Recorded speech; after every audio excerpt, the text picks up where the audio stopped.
trading for Maxx Crosby and re-signing George Pickens would absolve Jerry Jones. We're getting other names in the headlines that the G-Bag Nation covered the other day. Jeffrey Simmons and Trey Hendrickson will be legit Cowboys trade deadline candidates. It's all coming from Yahoo Sports. And we have the great Charles Robinson, NFL insider, joining us on the home of the Cowboys with Shan, RJ, and Bobby via the D&M Leasing Hotline on 105.3 The Fan. Good morning, Charles. Thanks for joining us. How are you? I'm doing well, gents. How you doing this morning? Doing pretty good. Excited up until the Maxx Crosby rumor got stomped out last night by Tom Pelissero and Jane Slater. What do you make of the Crosby talk from Trey Wingo? I don't know. I don't know who Trey knows, so it's hard to kind of speculate where something like that comes from. I will say that the one thing about Maxx Crosby, and I've been through that franchise the last couple off seasons, spent time there in camps, and that's Mark Davis's favorite player. I mean, the owner of the Raiders. I mean, it's not even close. I mean, he loves Maxx Crosby. And, in the past, particularly before Max did his deal this off season, whenever it came up about the potential for him to be traded, anybody you spoke to inside the building always told you the same thing. Like, if Max goes to Mark and says, Mark, we're kind of on a merry-go-round to nowhere. I need to go and, I want to win a Super Bowl. I have to go somewhere and finish out my career the way I want to finish it out. That's really what would open the door ultimately to a trade. I don't think Mark otherwise has ever been motivated to move Max. Now, that said, I know, especially the Raiders stepping on and going to Max and talking to him about it. I don't know that means there were no conversations that took place. And I'll give you an example. During camp, I'm going through with all these teams, and I'm asking about, I'm asking teams, hey, what's Terry McLaurin, worth? What's, here are some potential players that could end up getting traded before the season starts. And at one point, I spoke to a general manager, and then I asked him about McLaurin. We started talking about Micah. And I said, do you think Micah's available? And he said, yeah, I do. He said, I think he is available. And I said, what leads you to believe that? And he said, well, I talked to the Cowboys, and, we had a conversation about Micah. And so I'm thinking in my mind, I'm like, oh, they called and, tried to make a trade offer for Micah. And then I remember it wasn't long after that, Stephen Jones came out and said they hadn't gotten any calls on Micah. And I'm like, what is this? So I call the GM back and I say, hey man, Stephen just came out and said there's been no calls on Micah. And he said, yeah. He goes, look, it's semantics. He said, I called. We're talking about different things, and I just tried to take the temperature of what was going on with Micah. He said, I didn't make a trade offer. I'm just trying to figure out, would these guys be receptive to having a conversation about Micah? And he said right then to me, he said, look, I think it's going to take heaven and earth to get that guy off the roster. And he said, we're just not, my owner would never go, for giving up, the kind of assets I think it would take. So sometimes these conversations happen and somebody says, we've had no interest. And you're like, what does that mean? Like, give us the definitive, what's your measure of no interest? Does that mean no team has called and brought up Mike in a conversation? Does that mean we don't think it's interest unless there's a hard offer on the table? Yeah. I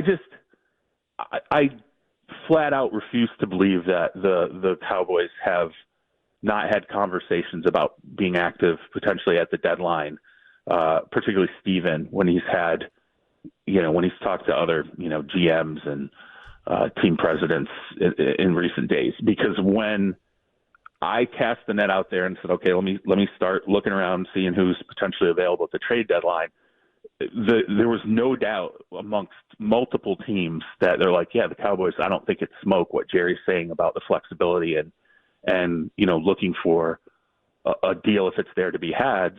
Everybody's taking that seriously. They don't think that Jerry's just, trying to draw attention. But again, there are factors in play. Where are they going to be at the trade deadline in terms of the record?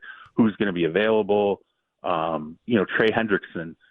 I think if Flacco doesn't, win that game against Pittsburgh, if he has a terrible game and it's looking like there's no way to turn this around, by December in hopes that Burrow comes back, I think there's no doubt Trey Hendrickson gets dealt at the deadline. I still think that's possible, but Flacco winning that game has kind of changed the vibe inside that franchise right now, where they're just not clear in a way sellers. It happened a couple years ago. The Denver Broncos were heading into the deadline. I think it was Peyton's first year, and it was like Jerry Jeudy's going to go. There was like a laundry list of guys. It was like I think it was like 3 or 4 guys that looked like they were going to get dealt off that roster at the deadline. They ended up winning going into the deadline, and it changed everything. All of a sudden, it was like, no, we're going to see where we can go with this roster. So it's a long answer for you, but good answer. I don't put a ton of stock into this,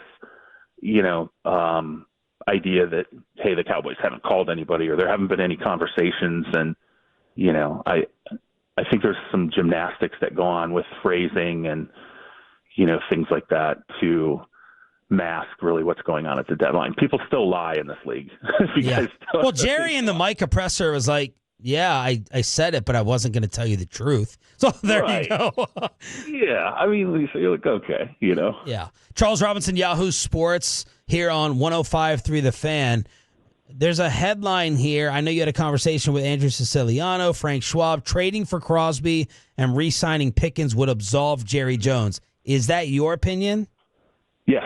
If that happened, absolutely. Yeah, to me, in the conversation we really had, and I kind of put it to them, I said, look, Pickens has, it's worked. Like, I was very skeptical of it. I knew how Pittsburgh felt about him, and I thought, man, this could be a disaster. But I've been wrong. He's fit. He's played far. I think he's exceeded what I thought he could do in this, early stage with the Cowboys. I think, from everything I've understood, I haven't heard anything, behind the scenes. And I'm telling you, like in Pittsburgh, that's all you heard about constantly was, how hard he was to manage, what meeting he wasn't showing up for, whatever. And I have not heard that. And so I think now that Pickens clearly is a viable piece and he's worked in your system and he clicks with your quarterback, I think if you are able to retain him in the role and how he's flourished, and I've brought it up, the T. Higgins level deal is really what people think that negotiation starts at. 4 for really, 115. 4 and 115, but it's really a 2 and 59. Okay, that's really what the deal is. It's part of the upside of that deal is the flexibility of we can get out of this after 2. I think it's like a $7.5 million cap hit. Ultimately, if the Bengals were able to get out of it, which to me I think fits with Pickens. Okay, you've performed, we're going to pay you, but it's the commitment here is still going to be in our favor. If this doesn't work out after 2 years, we're able to move on from this. And again, Maxx Crosby, we're dream casting here, but if you're able to retain Pickens and bring Maxx Crosby in on the deal that he just did, which is very equitable to you because they eat all the accelerated money once he gets traded. I think Spotrac put up the numbers yesterday, and it was like the acquiring team, realistically, as you're moving outward, it's like, $30 million a year? Now, I'm not saying that Max wouldn't want that adjusted at some point down the line, and we all know the Cowboys have players come looking for adjustments in their contracts, but that's manageable. Like if you get him to play on $30 million a year and you're paying Pickens, let's say $28 million, $29 million over the next 2 years, say you get those two guys for a grand total of, $59, $60 million comparatively to, what Micah got with the Green Bay Packers. I would rather have the two guys, just flat out, because you're balancing your team out. They're both still Max is super high motor guy, still to me an elite defensive end, edge guy, top 5, 6 when he's healthy. I would just rather have the two players, I think, especially knowing how Pickens has worked in the Cowboys system. So, Charles, you're not thinking it needs to be an either or with George? I was kind of getting that sense from your league sources if it came to trading for Hendrickson or Simmons. This isn't like, okay, if we bring in one of these $30 million defensive pieces, George has to go? Well, so it kind of depends. Like, let's say Simmons, right? Simmons is another guy playing on an equitable deal. The Titans are telling everybody that he's part of their future. They don't want to move him. The cost is going to be high for him. And, I think without having the numbers right in front of me, you're talking about like $20 million a year. He definitely is looking for an adjustment. And I think he's going to ask the Titans for an adjustment this next offseason. It's where does he want to get that money?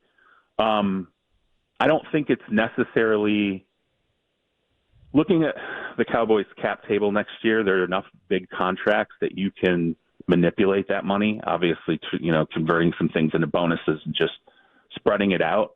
So I think they can be creative and trade for a guy like a Hendrickson, or if, Simmons were to be available, a Simmons, and you could make the salaries work. It would just be tight. I mean, it's going to be really tight to keep both. And I thought it was interesting when I was making the calls and everybody's bringing up the Cowboys.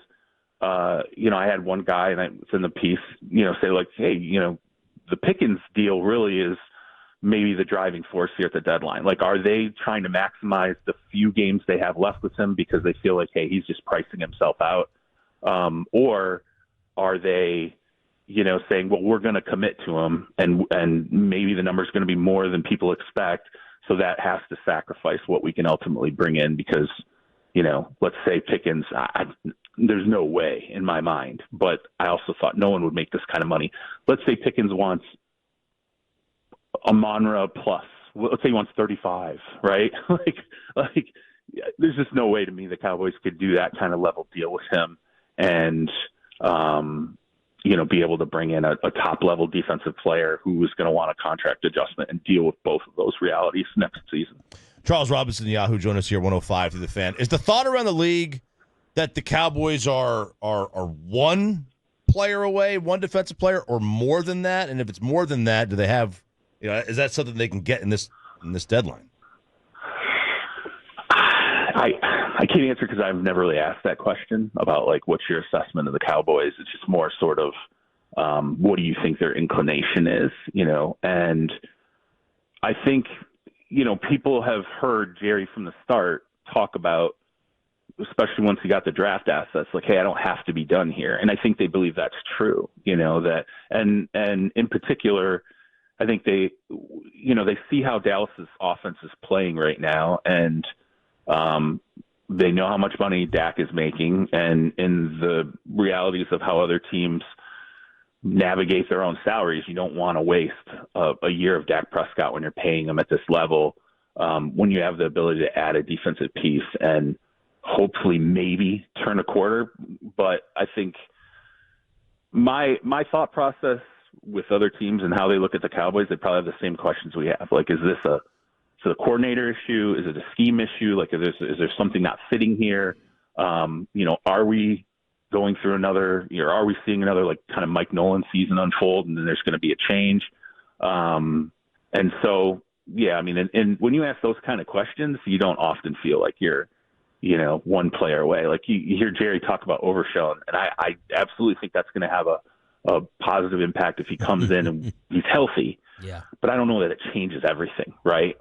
And I don't know, even acquiring one player, an edge rusher, let's say let's say you were able to get a Crosby or a Hendrickson on that level. I don't know that completely transforms, all those problems. But also on the back end of the defense, particularly the secondary, like, can those guys play better? Can the scheme be finessed and that improve? Yeah. So maybe you're like, hey, there's elements here that aren't working. We can make that better through coaching by the end of the season. And then if we add a player on top of it who can put pressure on a quarterback consistently, which we don't have really, maybe that can be transformative enough that we've got an offense that can go out and average easily 30 points a game if everybody's healthy. We can win a lot of games playing that kind of football. So,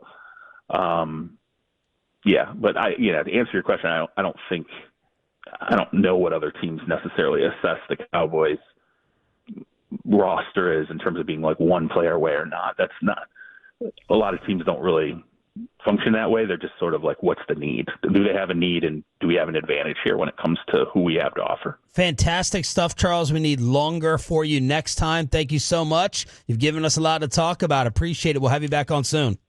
All right, appreciate it, guys. Call me anytime. The great Charles Robinson, Yahoo Sports, D&M Leasing Hotline.